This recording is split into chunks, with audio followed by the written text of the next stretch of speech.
بعض اوقات عورتیں غصے میں بد دعائیں زیادہ دیتی ہے۔ یہ بہت بری عادت ہے۔ عام طور پر نوجوان بھائی بہنوں کو غصہ زیادہ دلاتے ہیں اور بہنیں بھائیوں کو بد دعائیں زیادہ دیتی ہے۔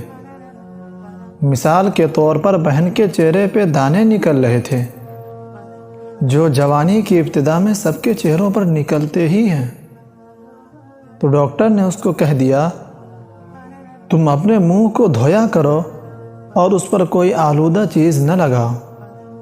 بھائی کو پتہ چل گیا کہ ڈاکٹر نے کہا ہے بہن کے چہرے پر کوئی ایسی چیز نہیں لگانی، تو آتے جاتے وہ اپنی بہن کے چہروں پر انگلی لگاتا، کبھی ہاتھ لگاتا اور اس کو غصہ دلاتا۔